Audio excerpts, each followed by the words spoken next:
Hello everyone, my name is Gulfasha और आप सभी का स्वागत है हमारे YouTube channel the learners community DUSOL पर। आई होप आप सभी ठीक होंगे और अपनी अपनी स्टडी कर रहे होंगे।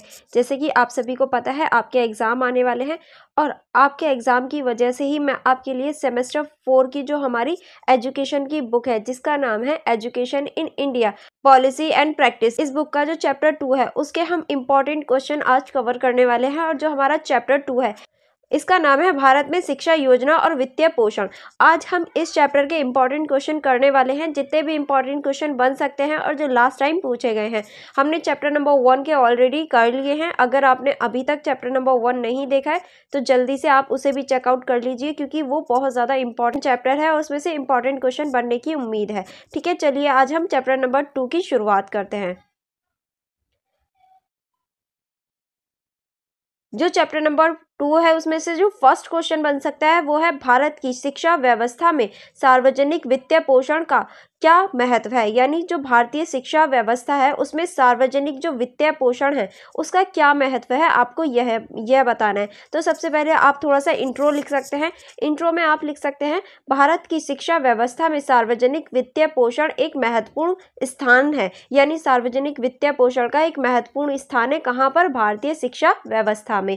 यह वित्तीय पोषण शिक्षा की गुणवत्ता, सुलभ और समावेशन को सुनिश्चित करने के लिए आवश्यक है। यानी जो वित्तीय पोषण है वो शिक्षा की गुणवत्ता को, सुलभता को और समावेश को सुनिश्चित करने में एक महत्वपूर्ण भूमिका निभाता है। यह सार्वजनिक वित्तीय पोषण के विभिन्न पहलुओं और उनके महत्व का विस्तार से चर्चा करता है। यानी ये जो है ये सार्वजनिक वित्तीय पोषण जो होता है उसके विभिन्न पहलुओं पर विस्तार से चर्चा करता है। ठीक है, अब हम इसमें नेक्स्ट लिखेंगे शिक्षा की सुलभता और समावेशन। यानी किस तरह से हम शिक्षा की सुलभता और समावेशन को देख सकते हैं, इसे देखेंगे।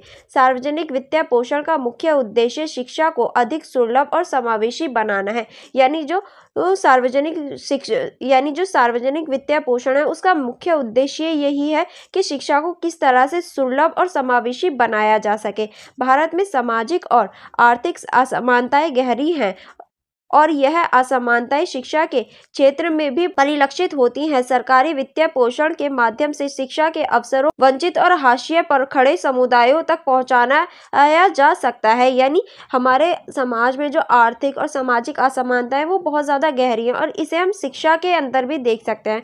और इन्हीं जो आर्थिक और सामाजिक असमानताएं हैं उन्हें दूर करने के लिए जो वंचित और हाशिए समुदाय के लोग हैं वहाँ तक शिक्षा को पहुँचाने का कार्य किया जाता है। ठीक है, ताकि सभी लोगों को शिक्षा दी जा सके और सभी को समान रखा जा सके। नेक्स्ट आप इसमें लिख सकते हैं यह विशेषकर ग्रामीण और आदिवासी क्षेत्रों में शिक्षा को सुलभता को बढ़ावा देता है, जहां निजी क्षेत्र का स्थान प्राय नहीं पहुंच पाता। यानी ये जो है ये मुख्य रूप से उन ग्रामीण और आदिवासी क्षेत्रों में शिक्षा को बढ़ावा देता है जहां जो निजी क्षेत्र होते हैं वहां उनकी सुविधा नहीं पहुंच पाती, वहां ये सुविधा देता है ताकि जो शिक्षा है वो सभी को प्रदान की जा सके। ठीक है, नेक्स्ट आप इसमें लिख सकते हैं बुनियादी ढांचे का विकास। अब हम देखेंगे इसका जो बुनियादी ढांचा है इसका विकास कैसे हुआ। सरकारी वित्तीय पोषण से शिक्षा संस्थानों के बुनियादी ढांचे का विकास संभव हो पाता है। यानी हम ये कह सकते हैं सरकारी वित्तीय पोषण की वजह से ही जो सरकारी बुनियादी ढांचा है वो बन सकता है, वो संभव है। इसके स्कूल, भवन, क्लासरूम, प्रयोगशाला, पुस्तकालय और खेल के मैदान शामिल है। और इसके अंतर्गत जो हमारे सरकारी स्कूल हैं, भवन हैं, प्रयोगशाला है, क्लासरूम है और पुस्तकालय है, खेल के मैदान है, वो बनाए जाते हैं। यह बुनियादी ढांचा छात्रों को एक उपयुक्त और सुरक्षित शिक्षा वातावरण प्रदान करता है। इसके अलावा शैक्षणिक सामग्री और तकनीकी संसाधनों की उपलब्धता भी सुनिश्चित की जाती है। यानी इसके अंतर्गत एक तो स्कूल की सारी फैसिलिटीज़ दी जाती हैं और जो बच्चे होते हैं उन्हें शैक्षणिक सामग्री और तकनीक संबंधित जो साधन होते हैं वो भी उपलब्ध करवाए जाते हैं ताकि सभी बच्चों को शिक्षा प्राप्त करने में कोई भी प्रॉब्लम ना हो। और आगे चलते हैं, आगे आप इसमें लिख सकते हैं जिससे शैक्षणिक सामग्री में सुधार होता है।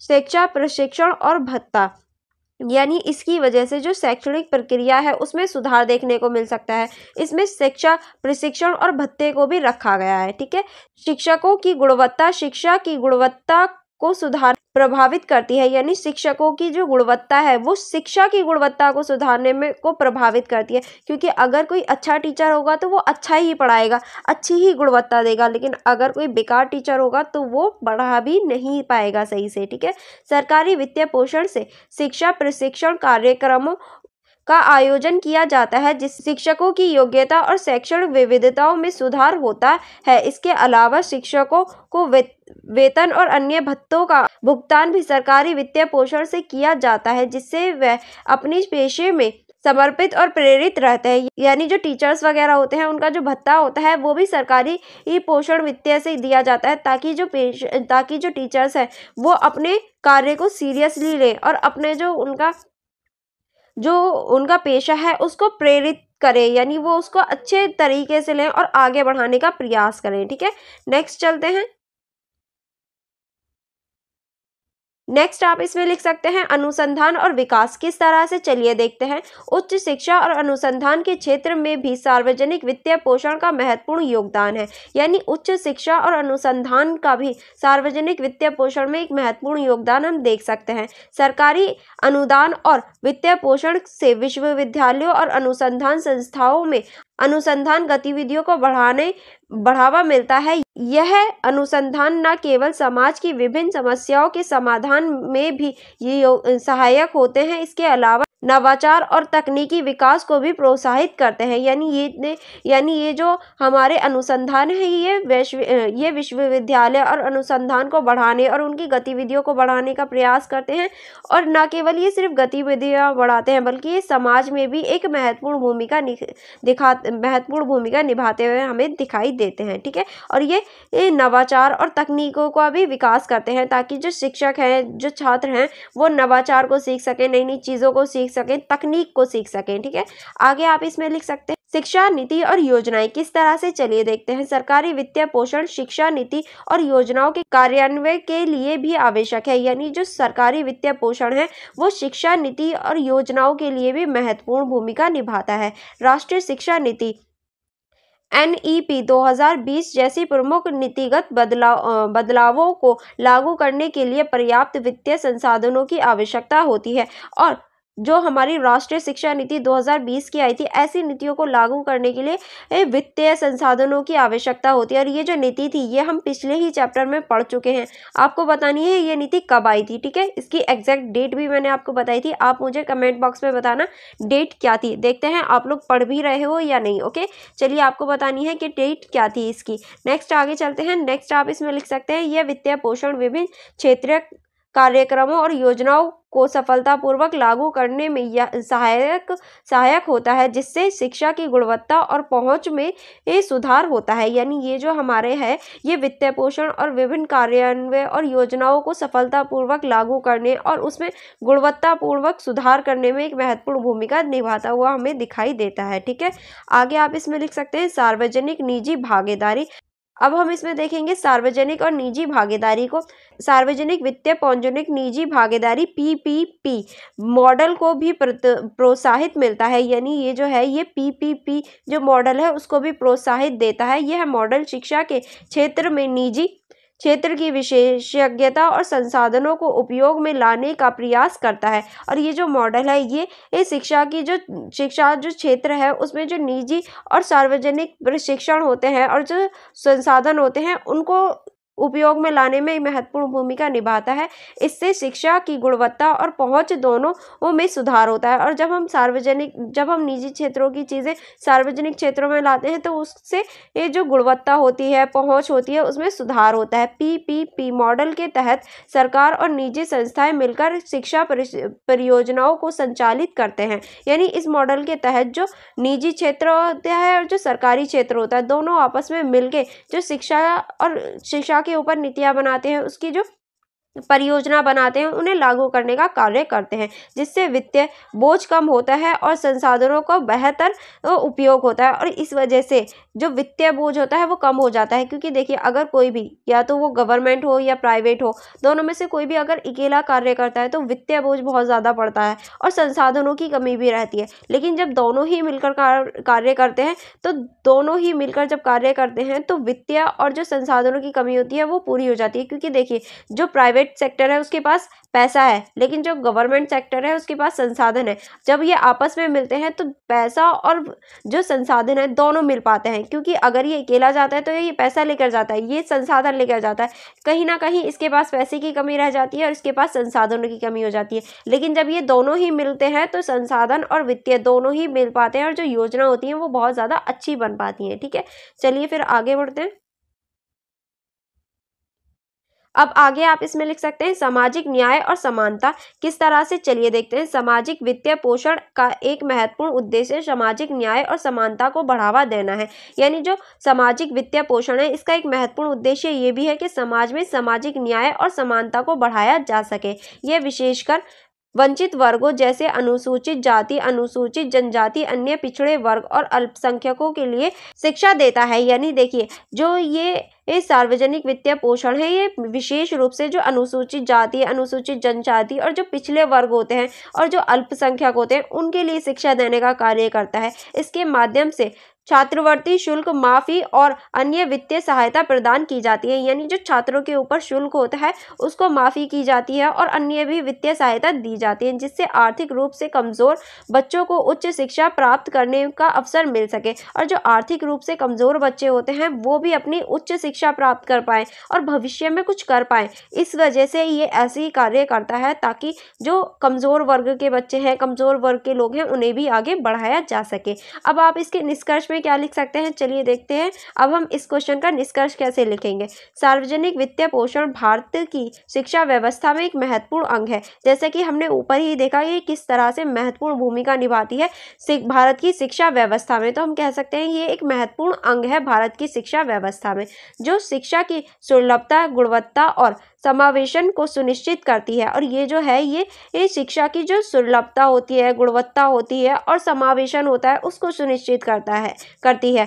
यह न केवल बुनियादी ढांचे और शैक्षिक प्रशिक्षण में सहायता देती है बल्कि अनुसंधान और नवाचार को भी प्रोत्साहित करती है। बल्कि ये जो है ये सिर्फ केवल बुनियादी ढांचे और शैक्षणिक प्रशिक्षण पर ही ध्यान नहीं देती बल्कि ये नवाचार और जो तकनीकी होता है उसको भी बढ़ाने का कार्य करती है। सार्वजनिक वित्तीय पोषण के माध्यम से ही शिक्षा नीति और योजनाओं का सफल कार्यान्वयन संभव हो पाता है।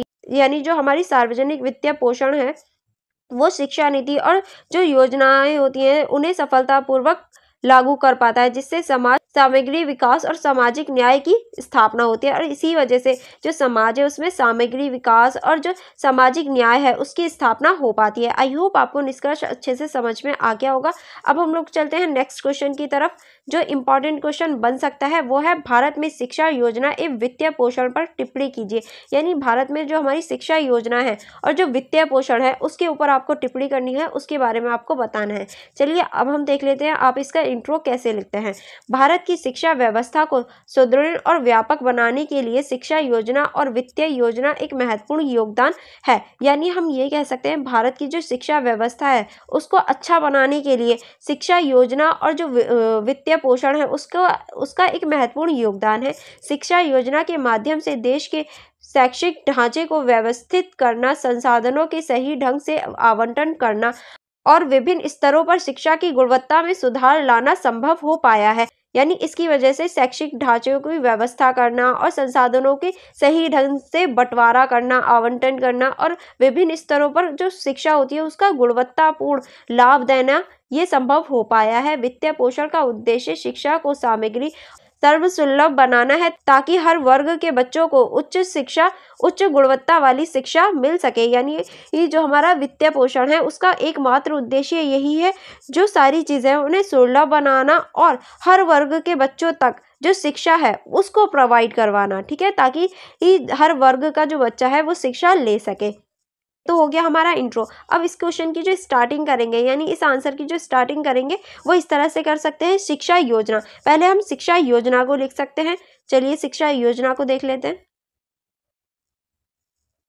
शिक्षा योजना का मुख्य उद्देश्य शिक्षा के सभी स्तरों पर गुणवत्तापूर्ण शिक्षा प्रदान करना और शिक्षा की पहुंच को विस्तृत करना है। यानी शिक्षा योजना का जो मुख्य उद्देश्य है वो यही है कि सभी स्तरों पर गुणवत्तापूर्ण शिक्षा देना और सभी तक शिक्षा की जो विस्तार है या फिर ये कहें सभी तक शिक्षा की जो पहुंच है वो करना ताकि सभी बच्चे शिक्षा हासिल कर पाएं।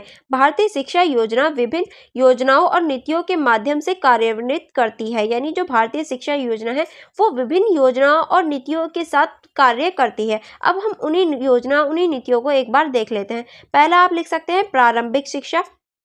प्रारंभिक शिक्षा में सभी बच्चों को शिक्षा का अधिकार अधिनियम 2009 के तहत मुफ्त और अनिवार्य शिक्षा प्रदान की जाती है। इस अधिनियम के तहत सरकार ने प्राथमिक और उच्च प्राथमिक विद्यालयों में पर्याप्त संख्या में शिक्षकों की भर्ती, स्कूल का निर्माण और बुनियादी ढांचे का विकास किया है। यानी इसके अंतर्गत, यानी जो हमारा अधिनियम 2009 आया था उसके अंतर्गत कुछ टाइम तक बच्चों को एक मुफ्त शिक्षा दी जाती है ताकि वो अनिवार्य शिक्षा हासिल कर सकें। और इसके अंतर्गत ही जो सरकारी प्राथमिक स्कूल होते हैं, विश्वविद्यालयों की संख्या बढ़ाई गई और नई नई टीचरों की भर्ती की गई, स्कूलों का निर्माण करवाया गया, बुनियादी ढांचे का विकास किया ताकि सभी बच्चों को जो शिक्षा है वो दी जा सके।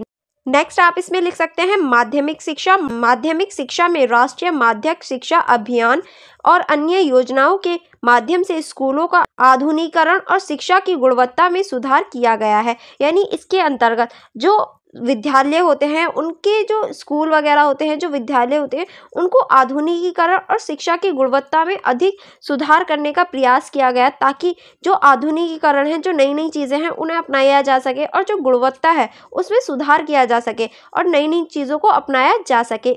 इसका उद्देश्य माध्यमिक शिक्षा के स्तर पर बच्चों की संख्या बढ़ाना और गुणवत्ता में सुधार करना है। और इसका जो मेन उद्देश्य था वो यही था कि जो माध्यमिक शिक्षा होती है उसमें बच्चों की संख्या को बढ़ाना, यानी बच्चों को मोटिवेट करना कि हाँ वो पढ़ाई करें और जो गुणवत्ता होती है उसको सुधारना ही इसका मुख्य उद्देश्य था। ठीक है, चलिए आगे बढ़ते हैं। आगे जो हमारा नेक्स्ट है वो है उच्च शिक्षा। अब हम उच्च शिक्षा को देख लेते हैं। उच्च शिक्षा में उत्कृष्टता के केंद्र स्थापित करना, विश्वविद्यालय अनुदान आयोग के माध्यम से फंडिंग और अनुसंधान और नवाचारों को बढ़ावा देना शामिल है। यानी जो उच्च शिक्षा होती है उसमें केंद्र स्थापित करना, विश्वविद्यालयों की स्थापना करना और जो फंडिंग वगैरह होती है ऐसे अनुसंधानों का और ऐसे नवाचारों को बढ़ावा देना है ताकि जो कॉलेज वगैरह होती हैं उनकी स्थापना की जा सके। उच्च शिक्षा की योजना का उद्देश्य वैश्विक प्रतिस्पर्धा में भारतीय विश्वविद्यालयों को उच्च बनाना है। यानी कि उच्च शिक्षा का जो उद्देश्य है वो यही है कि वैश्विक स्तर पर भारत की जो विश्वविद्यालय हैं उनको ऊपर लाना और उनकी जो योग्यता है या फिर ये कहें उनकी जो भागीदारी है उसको बढ़ावा देना, जिससे हमारी जो भारत है उसकी जो संख्या है कि हाँ हमारे भारत में इतने विश्वविद्यालय हैं, उनकी संख्या को इंक्रीज करना, बच्चों को पढ़ाना और बच्चों को उच्च और गुणवत्ता वाली शिक्षा देना। अब आगे चलते हैं। आगे हम इसमें लिख सकते हैं वित्त पोषण किस तरह से, चलिए देखते हैं। शिक्षा का वित्त पोषण मुख्य रूप से सरकार द्वारा किया जाता है, जिसमें केंद्रीय और राज्य दोनों सरकार शामिल होती हैं। वित्त पोषण के मुख्य स्रोत निम्नलिखित हैं। यानी वित्त पोषण जो होता है, शिक्षा का जो वित्त पोषण होता है वो सरकार द्वारा की जाता है और जिसमें केंद्र और राज्य दोनों ही सरकारें शामिल होती हैं। अब इसके जो वित्त पोषण के जो मुख्य स्रोत होते हैं वो निम्नलिखित है। अब हम इसके स्रोतों को देख लेते हैं। पहला है केंद्रीय सरकार।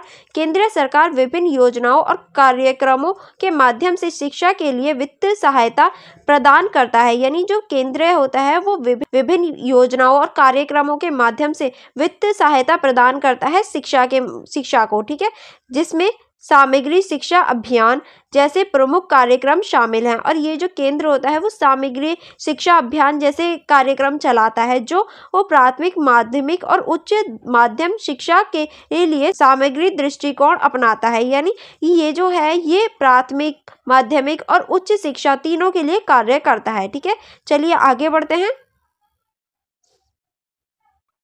आगे हम हमारा है राज्य सरकार। अब राज्य सरकार कैसे, चलिए देखते हैं। राज्य सरकार भी शिक्षा के लिए महत्वपूर्ण वित्तीय संसाधन प्रदान करता है। राज्य सरकार अपने बजट में स्कूलों और कॉलेजों के लिए वित्तीय सहायता प्रदान करता है। यानी राज्य सरकार भी वित्तीय सहायता प्रदान करता है शिक्षा को बढ़ाने के लिए। और जो राज्य सरकार होती है वो अपने बजट में से स्कूली और कॉलेजेस के लिए वित्तीय सहायता प्रदान करता है और शिक्षा के लिए बुनियादी ढांचा का विकास करता है ताकि जो शिक्षा का बुनियादी ढांचा है उसका विकास हो सके, उसे बनाया जा सके। नेक्स्ट आप इसमें लिख सकते हैं निजी क्षेत्र। निजी क्षेत्र भी शिक्षा के महत्वपूर्ण भूमिका निभाता है, यानी निजी क्षेत्र भी शिक्षा में एक महत्वपूर्ण भूमिका निभाता हुआ हमें दिखाई देता है।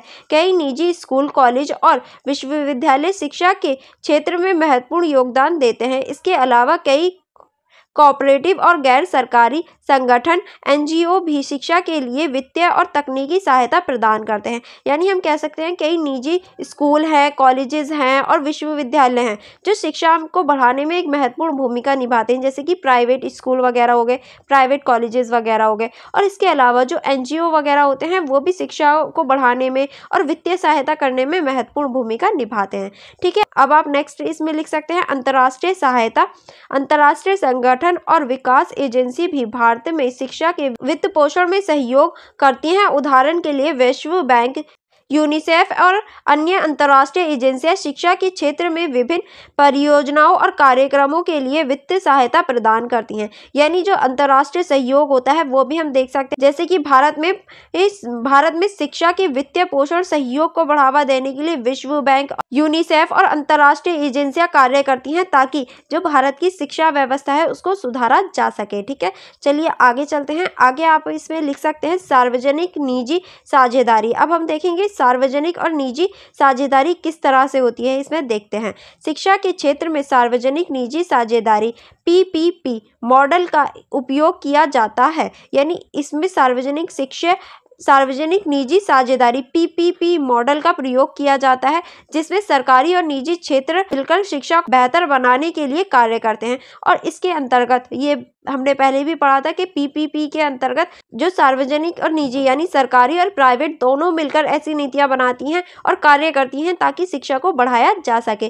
पीपीपी मॉडल के तहत निजी क्षेत्र बुनियादी ढांचे का निर्माण, तकनीकी सहायता और गुणवत्ता सुधार में मदद करता है, जबकि सरकारी नीतिगत समर्थन और वित्तीय सहायता प्रदान करता है। यानी हम कह सकते हैं इसके अंतर्गत हमें पता चलता है जो निजी क्षेत्र होता है वो बुनियादी ढांचे का निर्माण करने में और तकनीकी सहायता और गुणवत्ता को देने में मदद करता है, जबकि जो सरकारी होता है वो नीतिगत समर्थन करता है और वित्तीय सहायता देता है ताकि जो शिक्षा है और उसकी जो पॉलिसीज हैं वो अच्छी बन सके और अच्छी शिक्षा प्रदान की जा सके छात्रों को। ठीक है, चलिए आगे बढ़ते हैं। अब हम लोग देखते हैं इसका निष्कर्ष। क्या आप इसका निष्कर्ष किस तरह से लिख सकते हैं?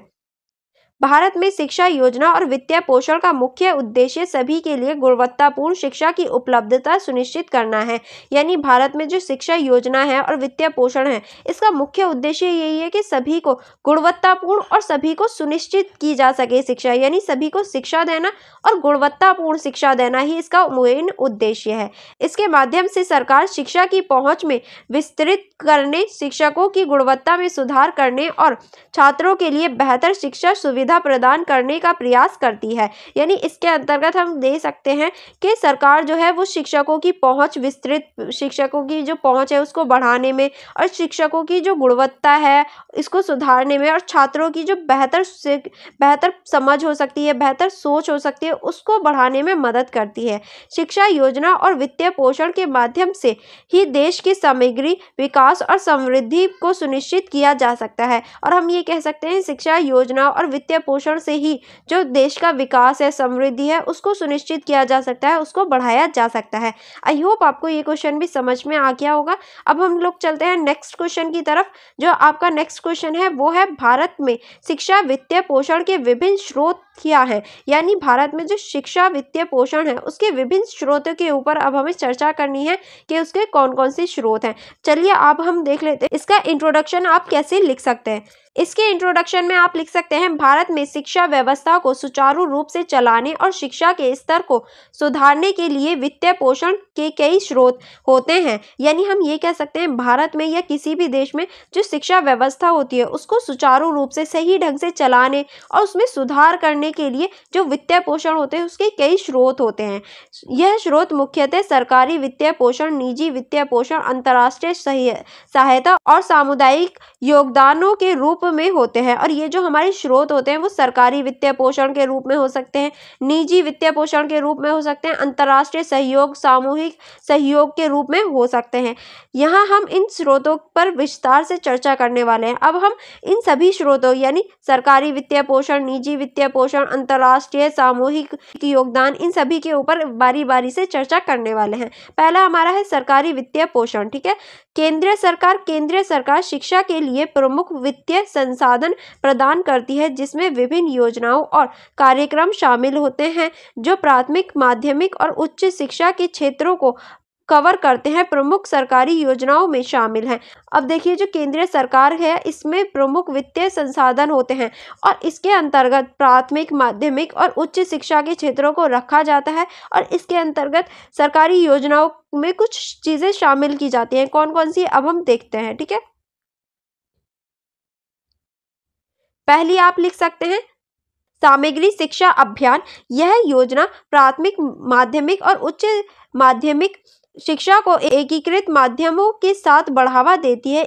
इसके तहत स्कूल इंफ्रास्ट्रक्चर, शिक्षकों का प्रशिक्षण और शिक्षण सामग्री की आपूर्ति की जाती है। यानी इसके अंतर्गत हम कह सकते हैं जो प्राथमिक, माध्यमिक और उच्च शिक्षा वाले क्षेत्र होते हैं या कॉलेजेस होते हैं उसमें जो स्कूल इंफ्रास्ट्रक्चर होता है, शिक्षकों की प्रशिक्षण होता है और शैक्षणिक सामग्री होती है, उस चीज पर ध्यान दिया जाता है। ठीक है, नेक्स्ट आप इसमें लिख सकते हैं राष्ट्रीय माध्यमिक शिक्षा अभियान। यह योजना माध्यमिक शिक्षा के स्तर पर विद्यार्थियों की संख्या बढ़ाने और उनकी गुणवत्ता सुधारने पर केंद्रित है। यानी ये जो हमारी योजना होती है ये विद्यालय की संख्या बढ़ाने और उसकी जो गुणवत्ता होती है उसको सुधारने पर बल देती है। ठीक है, नेक्स्ट आप इसमें लिख सकते हैं राष्ट्रीय उच्च शिक्षा अभियान। इसका उद्देश्य राष्ट्रीय स्तरीय उच्च शिक्षा संस्थाओं को विस्तृत सहायता प्रदान करना और उनकी गुणवत्ता में सुधार करना है। यानी इसका जो उद्देश्य होता है वो उच्च शिक्षा की स्थापना करना और जो वितरित सहायता होता है वो प्रदान करना और गुणवत्ता में सुधार करना,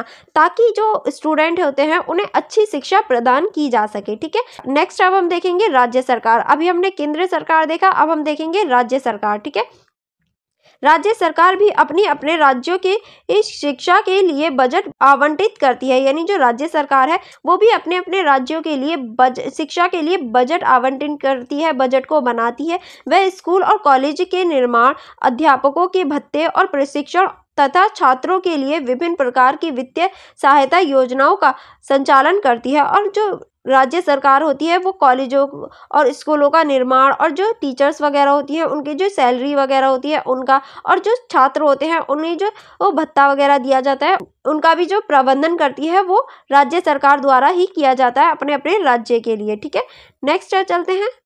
नेक्स्ट है हमारा निजी और वित्तीय पोषण। अब हम निजी और वित्तीय पोषण को देखेंगे। निजी विद्यालय और कॉलेजेस।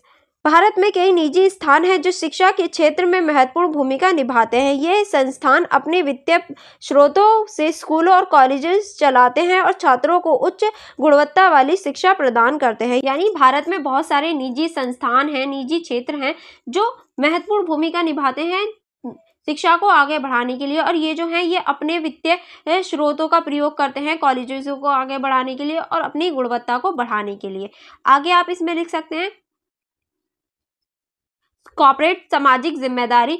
कई कॉर्पोरेटिव कंपनियां अपनी सामाजिक जिम्मेदारी के तहत शिक्षा के क्षेत्र में निवेश करती हैं। वे स्कूलों का निर्माण, छात्रवृत्ति प्रदान करना और शैक्षिक परियोजना को समर्थन देने जैसे कार्य करती हैं। यानी कई ऐसी कॉर्पोरेटिव कंपनियां होती हैं जो अपनी जिम्मेदारी को समझती हैं और शिक्षा के क्षेत्र में एक सहयोग देती हैं ताकि शिक्षा को बढ़ाया जा सके। स्कूलों का निर्माण करवाती हैं, छात्रवृत्ति करती हैं और जो शैक्षिक परियोजना होती हैं उनका समर्थन करती हैं, उन्हें बढ़ाने का प्रयास करती हैं। ठीक है, नेक्स्ट पॉइंट है हमारा अंतर्राष्ट्रीय सहायता। अब अंतर्राष्ट्रीय सहायता को देख लेते हैं। विकासशील एजेंसियां। विभिन्न अंतर्राष्ट्रीय विकास एजेंसियां क्षेत्र विभिन्न जैसे वैश्विक बैंक, यूनिसेफ, यूनेस्को भारत के शिक्षा के क्षेत्र में वित्तीय और तकनीकी सहायता प्रदान करते हैं ताकि इनका मुख्य उद्देश्य शिक्षा की गुणवत्ता और पहुंच सुधारना होता है। और देखिए, जो अंतर्राष्ट्रीय एजेंसियां होती हैं, जैसे कि विश्व बैंक हो गया, यूनिसेफ हो गया, यूनेस्को हो गया, ये सभी क्या करते हैं, ये भारत की जो शिक्षा नीति है उसको सुधारने में और सुधारने के लिए वित्तीय सहायता और तकनीकी सहायता देते हैं, ताकि जो उसकी गुणवत्ता है उसको सुधारा जा सके। ठीक है, आगे आप इसमें लिख सकते हैं अंतर्राष्ट्रीय अनुदान। भारत को कई देशों द्वारा अंतर्राष्ट्रीय संगठनों से शिक्षा के लिए अनुदान प्राप्त होता है। यह अनुदान मुख्य अनुसंधान, नवाचार और उच्च शिक्षा के क्षेत्रों में प्रयोग होता है। यानी जो अंतर्राष्ट्रीय अनुदान होता है वो भी भारत को दिया जाता है, ताकि जो भारत है वो अपनी शिक्षा की गुणवत्ता को सुधार सके। ठीक है, नेक्स्ट हम लोग देख लेते हैं। नेक्स्ट आप लिख सकते हैं इसमें सामुदायिक योगदान। अब हम देखेंगे सामुदायिक योगदान, यानी हमारा पॉइंट नंबर 4 जो हमने ऊपर ही देखा था, सामुदायिक योगदान को देखेंगे। सामुदायिक भागीदारी। स्थानीय समुदाय भी शिक्षा के क्षेत्र में महत्वपूर्ण योगदान देते हैं। ग्रामीण और शहरी क्षेत्रों में सामुदायिक भागीदारी से स्कूलों का निर्माण, रखरखाव और संचालन होता है। यानी जो सामुदायिक भागीदारी होती है वो भी महत्वपूर्ण भूमिका निभाती है। वो जैसे कि ग्रामीण, शहरी क्षेत्रों में जो सामुदायिक भागीदारी होती है उसको हम कैसे देख सकते हैं, स्कूलों का निर्माण करवाते हैं, वो स्कूलों का रखरखाव करते हैं, संचालन करवाते हैं, ताकि स्कूलों को कोई भी हानि ना हो और वो आराम से चल सके। इसके अलावा कई गैर सरकारी संगठन, एनजीओ शिक्षा के क्षेत्र में सक्रिय होते हैं, जो वित्तीय और अन्य प्रकार की सहायता प्रदान करते हैं। और इसके अलावा जो उस गैर सरकारी संगठन यानी एनजीओ वगैरह होते हैं वो भी वित्तीय सहायता वगैरह देते हैं, ताकि जो शिक्षा है उसको अच्छी तरीके से बढ़ाया जा सके, अच्छे लेवल पर शिक्षा को लेकर जाया जा सके। नेक्स्ट आप इसमें लिख सकते हैं शिक्षा दान। किस तरह से, चलिए देख लेते हैं। कई व्यक्तियों और परिवार शिक्षा के क्षेत्र में दान देते हैं। यह दान छात्रवृत्ति, पुस्तकें, वर्दी और अन्य शैक्षिक सामग्री के रूप में होता है। यानी कई व्यक्ति और कई ऐसे परिवार हैं जो शिक्षा दान देते हैं, जैसे कि दान में क्या दे देते हैं, छात्रवृत्ति और पुस्तकें और उनकी वर्दी, ऐसी चीजें स्कूलों को दान में दे देते हैं, ताकि जो विद्यार्थी हैं उनको ज्यादा लोड ना पड़े और वो अपनी शिक्षा पर ध्यान दे पाएं। ठीक है,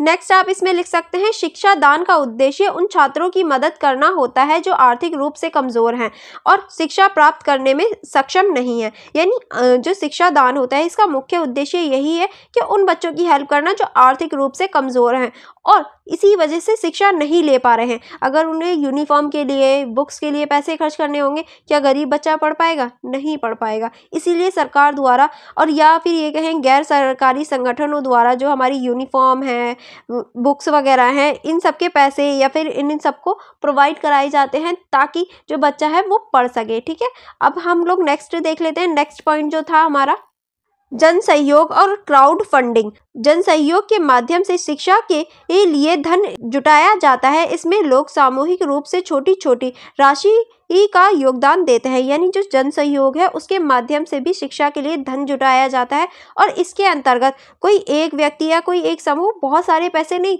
बल्कि हर व्यक्ति थोड़े थोड़े पैसे देकर योगदान देता है अपना, जो मिलाकर एक बड़ी राशि बनती है और इन्हीं पैसों को मिलाकर एक बहुत बड़ी राशि बन जाती है, जिसका उपयोग स्कूल के निर्माण, शिक्षा सामग्री की खरीद और छात्रों की वित्तीय सहायता में होता है। और इन्हीं पैसों का फिर यूज स्कूल के निर्माण में, शिक्षा सामग्री में और जो छात्र होते हैं उनकी वित्तीय सहायता करने में प्रयोग कर लिया जाता है।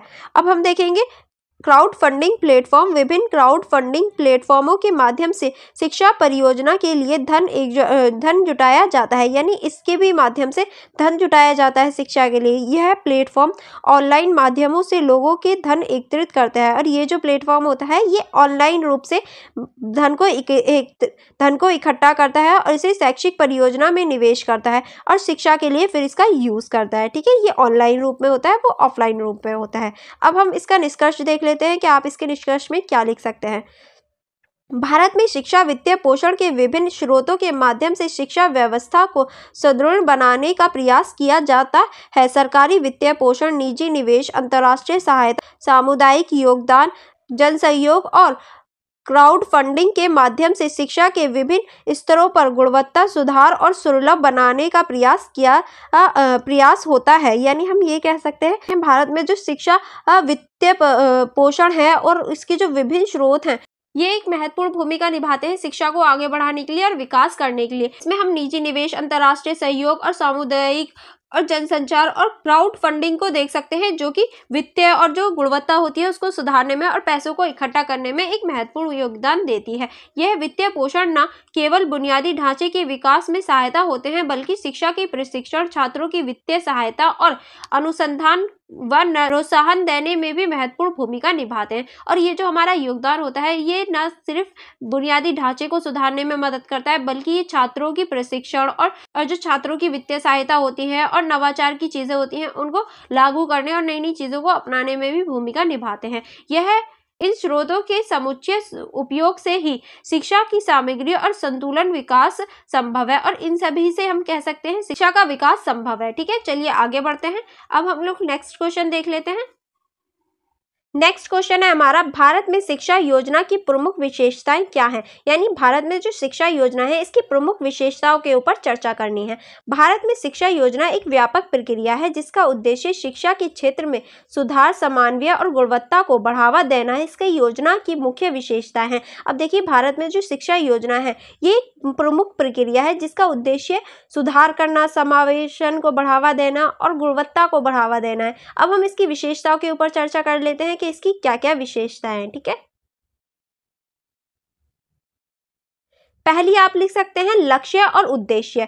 भारत में शिक्षा योजना का मुख्य उद्देश्य सभी के लिए शिक्षा सुनिश्चित करना है। यानी इसका जो मेन मोटिव है वो सभी के लिए शिक्षा को सुनिश्चित करना है। यह शिक्षा की गुणवत्ता को सुधारने, सभी वर्गों के लिए शिक्षा को सुलभ बनाने और सामाजिक एवं आर्थिक विषमताओं को कम करने के लिए बनाई जाती है। यानी ये जो है ये सभी वर्गों को शिक्षित करने और जो समाज में सामाजिक और आर्थिक विषमताएं हैं उनको कम करने के लिए बनाई जाती है। शिक्षा योजनाओं के क्षेत्र में विद्यार्थियों की सीखने की क्षमता बढ़ाना, नैतिक मूल्यों का विकास और देश की आर्थिक और सामाजिक प्रगति में योगदान शामिल है। यानी इसका जो मुख्य बिंदु है वो नैतिक मूल्य और नैतिक मूल्यों का विकास करना और देश की जो आर्थिक और सामाजिक प्रगति है उसको बढ़ाने का कार्य है। ठीक है, आप इसमें नेक्स्ट पॉइंट लिख सकते हैं योजना निर्माण किस तरह से। चलिए देखते हैं। शिक्षा योजना निर्माण एक जटिल प्रक्रिया है जिसमें विभिन्न स्तरों पर योजना बनाई जाती है। यानी योजना निर्माण जो है वो एक जटिल प्रक्रिया होती है कि किस तरह से क्या क्या होना चाहिए,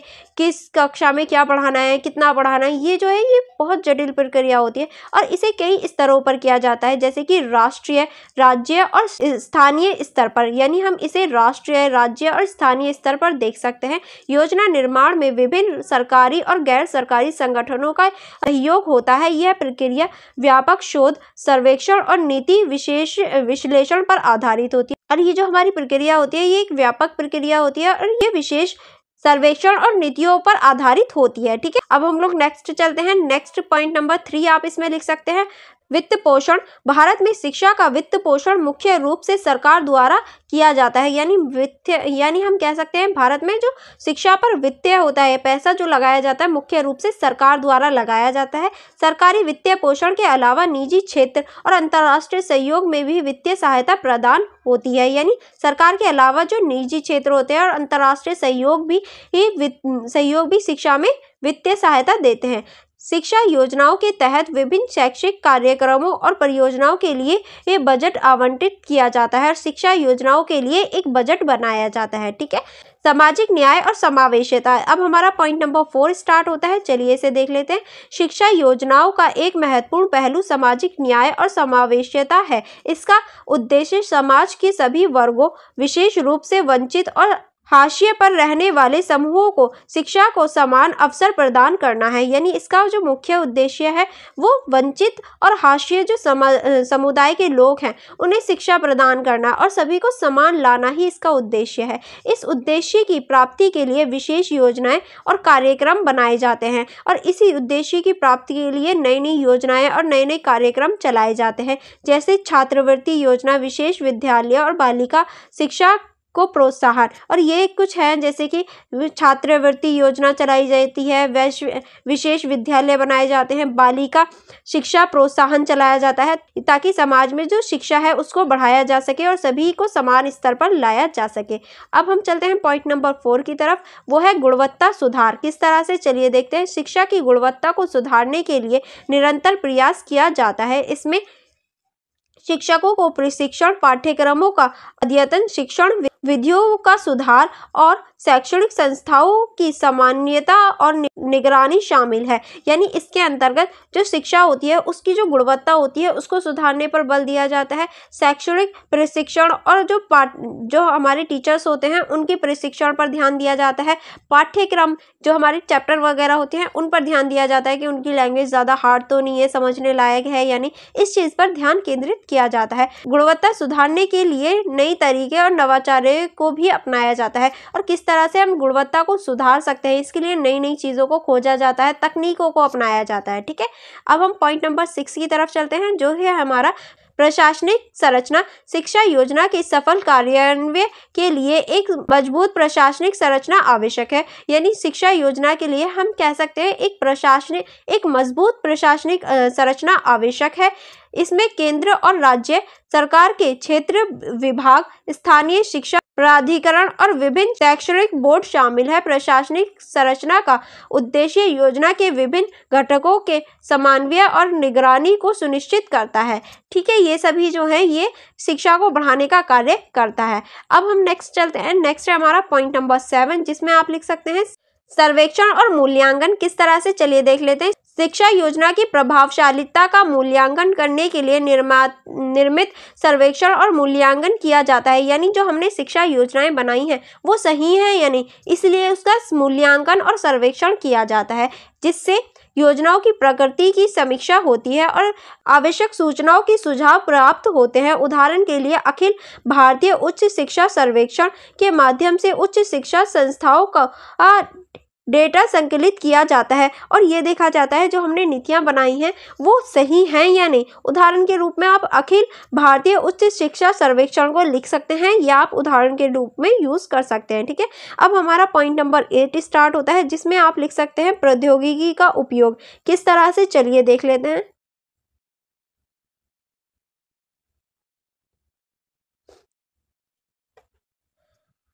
आधुनिक शिक्षा योजनाओं में प्रौद्योगिकी का एक महत्वपूर्ण स्थान है। डिजिटल शिक्षा, ऑनलाइन लर्निंग प्लेटफॉर्म और ई लर्निंग संसाधनों का उपयोग करके शिक्षा को अधिक सुलभ और प्रभावी बनाया जाता है। शिक्षा के क्षेत्र में प्रौद्योगिकी के उपयोग से सीखने की प्रक्रिया को अधिक इंटरैक्ट और रोचक बनाया जाता है। और हम कह सकते हैं जो अब हमारी शिक्षा है उसमें प्रौद्योगिकी का यूज होता है, जैसे कि हमारी शिक्षा ऑनलाइन हो गई, ऑनलाइन प्लेटफॉर्म हो गए, ई लर्निंग हो गई, जिससे कि जो हमारी शिक्षा है उसको और ज़्यादा इंटरेस्टिंग बनाया जाता है और ज़्यादा रोचक बनाया जाता है। ठीक है, अब हम पॉइंट नंबर 9 देख लेते हैं। हमारा पॉइंट नंबर 9 है साझेदारी और सहयोग। किस तरह से, चलिए देख लेते हैं। साझेदारी और सहयोग को शिक्षा योजना के सफल कार्यान्वयन के लिए विभिन्न साझेदारी और सहयोग की आवश्यकता होती है। यानी हम अगर ये कहें कि हमें शिक्षा सहयोग को पूरे सुव्यवस्थित तरीके से चलाना है तो उसके लिए हमें विभिन्न साझेदारी और सहयोग की आवश्यकता पड़ती है। अलग अलग लोगों के, अलग अलग समुदायों की साझेदारी और सहयोग की आवश्यकता पड़ती है। ठीक है,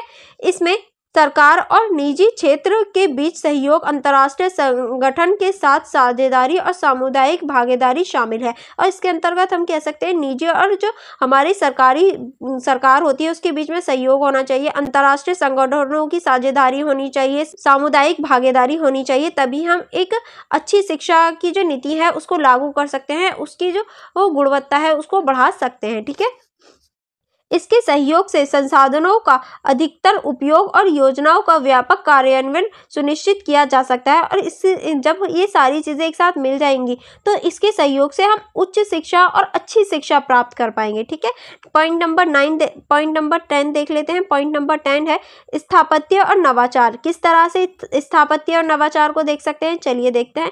शिक्षा योजनाओं का एक महत्वपूर्ण उद्देश्य स्थापत्य और नवाचार को बढ़ावा देना है। यानी हमारी जो शिक्षा योजनाएं अभी तक सारी ही बनाई गई हैं उसमें कहीं ना कहीं हम देख सकते हैं स्थापत्य और नवाचार को रखा गया है, ताकि जो नई नई चीज़ें हैं उसको बढ़ाया जा सके और जो हमारी नई जनरेशन है वो नई चीज़ें सीख पाए, जिससे शिक्षा प्रणाली में निरंतर सुधार और विकास की प्रक्रिया जारी है। और इसी वजह से जो हमारी शिक्षा प्रणाली है उसमें निरंतर विकास और निरंतर जो सुधार है उसको जारी रखा गया है। नवाचार के माध्यम से शिक्षा को अधिक प्रगति और समय अनुकूल बनाया जाता है। यानी इसकी वजह से जो हमारी शिक्षा है उसको प्रासंगिक बनाया जाता है, समय अनुकूल बनाया जाता है। ठीक है, चलिए आगे बढ़ते हैं। अब आगे आप इसके निष्कर्ष में लिख सकते हैं, भारत में शिक्षा योजना की प्रमुख विशेषताएं इस तथ्य से स्पष्ट होती है कि शिक्षा का क्षेत्र एक निरंतर विकसित होने वाला क्षेत्र है। यानी हम ये कह सकते हैं शिक्षा की, भारत में जो शिक्षा नीति है उसकी जो विशेषता है इस तथ्य से हमारे सामने आ जाती है कि जो शिक्षा नीति है या शिक्षा है वो निरंतर विकसित होने वाली प्रक्रिया है, जिससे समाज की बदलती आवश्यकता और चुनौतियों का सामना करने के लिए योजनाएं और नीतियां बनाई जाती हैं। यानी हम कह सकते हैं कि इसकी वजह से जो हमारे टाइम के साथ है हम चेंजेस लाते रहते हैं और जो हमारी समाज की आवश्यकता होती है और जो बदलती हुई चुनौतियां होती हैं उसके अनुसार हम अपनी शिक्षा को ढाल लेते हैं। शिक्षा योजना के माध्यम से शिक्षा के क्षेत्र में सतत विकास और सुधार सुनिश्चित किया जाता है, जिससे देश की प्रगति में महत्वपूर्ण योगदान हो। और इसी की वजह से जो हमारी देश की शिक्षा होती है उसमें सतत विकास को बढ़ाया जाता है और ये सुनिश्चित किया जाता है कि किस तरह से हम देश की जो प्रगति है उसको कर सकते हैं, देश को आगे बढ़ा सकते हैं। ठीक है, आई होप आपको ये क्वेश्चन भी अच्छे से समझ में आ गया होगा। अगर आपको कोई डाउट हो तो आप मुझसे कमेंट बॉक्स में पूछ सकते हैं, मैं जरूर रिप्लाई दूंगी। ओके, अब हम चलते हैं क्वेश्चन नंबर 5 की तरफ, जो है हमारा शिक्षा वित्तीय पोषण में सरकारी और गैर सरकारी संगठनों की क्या भूमिका होती है। अब हम देखेंगे जो शिक्षा वित्तीय पोषण है उसमें सरकारी और गैर सरकारी जो संगठन होते हैं उनकी क्या भूमिका होती है।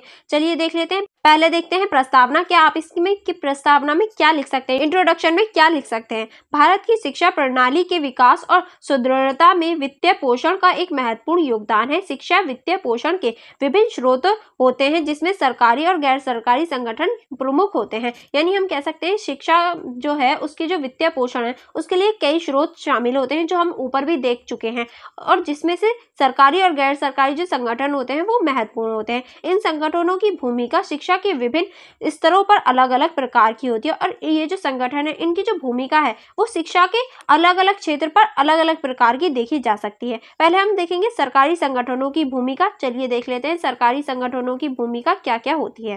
पहला आप लिख सकते हैं नियोजन और नीति निर्माण। शिक्षा मंत्रालय शिक्षा की योजना और नीतियों के निर्माण में प्रमुख भूमिका निभाता है। यानी जो हमारा शिक्षा मंत्रालय होता है वो शिक्षा की जो योजनाएं होती हैं, नीतियां होती हैं, उनको बनाने का कार्य करता है।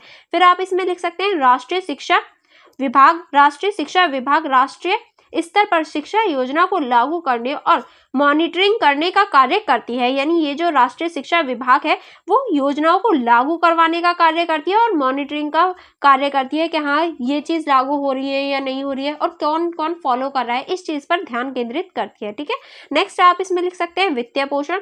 केंद्रीय और राज्य सरकार शिक्षा के विभिन्न स्तरों पर वित्तीय सहायता प्रदान करते हैं, जिसमें प्राथमिक, माध्यमिक और उच्च शिक्षा शामिल है। और जो हमारी केंद्रीय और राज्य सरकार होती है वो वित्तीय सहायता प्रदान करती है, जिसमें हमारी प्राथमिक, माध्यमिक और उच्च शिक्षा तीनों ही शिक्षा शामिल होती है, जिसके लिए जो केंद्र है और जो राज्य है वो वित्तीय सहायता प्रदान करती है। ठीक है, चलिए आगे बढ़ते हैं।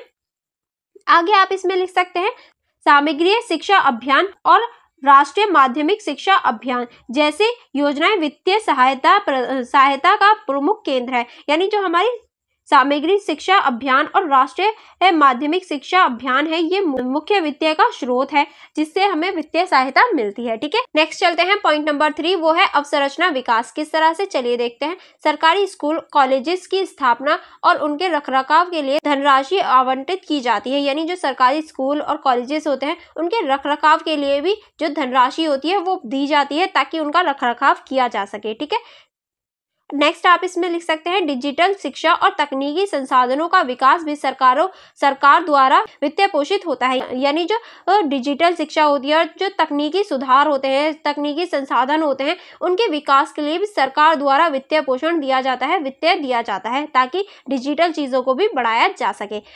एंड अब हम चलते हैं पॉइंट नंबर 4 की तरफ, जो है हमारा स्कॉलरशिप और वित्तीय सहायता। सरकार विभिन्न वर्गों के छात्रों के लिए छात्रवृत्ति योजना चलाती है, जिसमें आर्थिक रूप से कमजोर वर्गों के छात्रों के लिए शिक्षा का अवसर मिलता है। यानी स्कॉलरशिप या फिर वित्तीय सहायता भी सरकार द्वारा चलाई जाती है। ऐसी कुछ स्कीमें चलाई जाती हैं जिसकी वजह से जो आर्थिक रूप से कमजोर बच्चे होते हैं उनको शिक्षा देने के लिए और शिक्षा में बढ़ोतरी करने के लिए ये सारी चीजें चलाई जाती हैं। ठीक है, अब हम लोग नेक्स्ट चलते हैं। नेक्स्ट हमारा टॉपिक है गैर सरकारी संगठनों की भूमिका। अभी हमने देखी सरकारी संगठनों की भूमिका, अब हम देखेंगे गैर सरकारी संगठनों की क्या भूमिका होती है।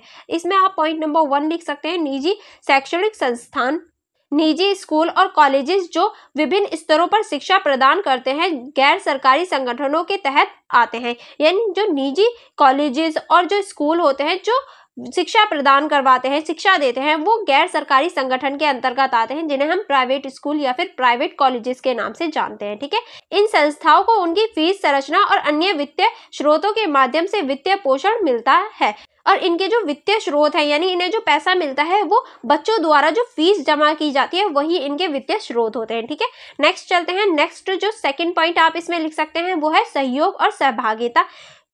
कई गैर सरकारी संगठन एनजीओ शिक्षा के क्षेत्र में काम करते हैं जो वंचित वर्गों के बच्चों को शिक्षा प्रदान करने में महत्वपूर्ण भूमिका निभाते हैं। और ऐसे कई एनजीओ हैं जो वो वंचित वर्गों के लिए कार्य करते हैं। वंचित वर्गों के जो बच्चे हैं उनको फ्री में या फिर थोड़े कम पैसे लेकर उन्हें शिक्षा प्रदान करवाते हैं ताकि उन्हें भी शिक्षा मिल सके। खासकर ये फ्री में ही होते हैं एनजीओ वगैरह। ठीक है, नेक्स्ट आप इसमें लिख सकते हैं ये संगठन स्कूलों का निर्माण, पुस्तकालयों की स्थापना और शिक्षकों की नियुक्ति जैसे कार्य में संलग्न होते हैं। यानी ये जो संगठन होते हैं पुस्तकालयों की स्थापना, शिक्षकों की नियुक्ति हो गई और ऐसे कार्य करने में सहायक होते हैं। ऐसे कार्य ये मेनली करते हैं। ठीक है, एंड नेक्स्ट जो पॉइंट नंबर 3 है उसको देख लेते हैं। अवसंरचना और संसाधन किस तरह से, चलिए देखते हैं। कई बड़े कॉर्पोरेट घराने जिसे हम CSR के नाम से जानते हैं गतिविधियों के तहत शिक्षा के क्षेत्र में निवेश करते हैं। जो CSR होते हैं वो गतिविधियों के तहत जो शिक्षा होती है उसके क्षेत्र में निवेश करते हैं जिसकी वजह से शिक्षा बढ़ती है। ठीक है, नेक्स्ट आप इसमें लिख सकते हैं इनका योगदान स्कूल भवन, शौचालय, पीने के पानी की सुविधा और डिजिटल क्लासरूम जैसी आवश्यकताओं को पूरा करने में होता है। यानी ये जो CSR होते हैं ये स्कूल के भवन, शौचालय और पीने के पानी की सुविधा और डिजिटल जो क्लासरूम वगैरह होते हैं उन्हें बनवाने और ऐसी सुविधा प्रदान करने में भूमिका निभाते हैं। ठीक है, नेक्स्ट पॉइंट नंबर 4 देख लेते हैं।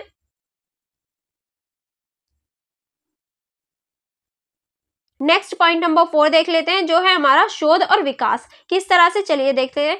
गैर सरकारी संगठन शिक्षा की गुणवत्ता में सुधार लाने के लिए शोध कार्य करते हैं और नवाचार को प्रोत्साहन करते हैं। यानी ये जो संगठन होते हैं गैर सरकारी संगठन ये गुणवत्ता को सुधारने के लिए शोध के कार्य करते हैं और नवाचार को अपनाते हैं, नई नई चीजों को अपनाते हैं। यह संगठन शिक्षा प्रशिक्षण कार्यक्रमों और पाठ्यक्रमों विकास में भी सक्रिय भूमिका निभाते हैं। और ये जो संगठन होते हैं ये प्रशिक्षण कार्य और जो पाठ्य पुस्तक होती है, पाठ्यक्रम होते हैं उसके विकास में भी महत्वपूर्ण भूमिका निभाते हुए हमें दिखाई देते हैं। अब हम देख लेते हैं इस क्वेश्चन का आप निष्कर्ष किस तरह से लिख सकते हैं। ठीक है, अब हम इसके निष्कर्ष पे देख लेते हैं। निष्कर्ष किस तरह से लिखा जाएगा।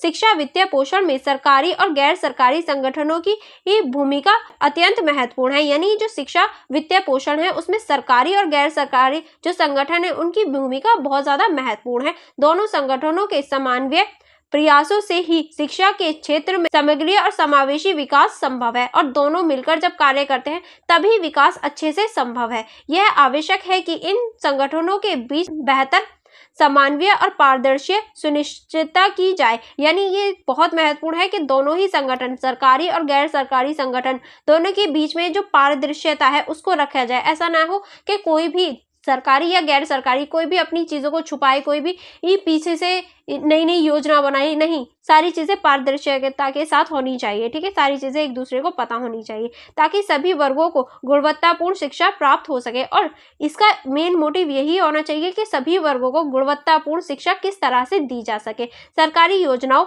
और गैर सरकारी प्रयासों के साथ मिलकर हम एक शैक्षिक और समृद्ध समाज का निर्माण कर सकते हैं। और अगर हम सरकारी और जो गैर सरकारी योजना है इन दोनों को मिला दें तो एक ऐसे समाज का निर्माण होगा जिसमें सभी लोग क्या होंगे, शिक्षित होंगे। ठीक है, तो हम शिक्षित समाज का विकास कर सकते हैं, सभी लोगों को शिक्षित कर सकते हैं अगर हम सरकारी और गैर सरकारी दोनों को मिला दें। ठीक है, तो हम जब भी इस मुद्दे को प्राप्त कर सकते हैं, जब भी हम इस उद्देश्य को प्राप्त कर सकते हैं। आई होप आपको ये क्वेश्चन अच्छे से समझ में आ गया होगा और यहाँ ये आपकी पूरी जो चैप्टर नंबर 2 है उसके इंपॉर्टेंट जो क्वेश्चन है वो पूरे ही कंप्लीट हो जाते हैं।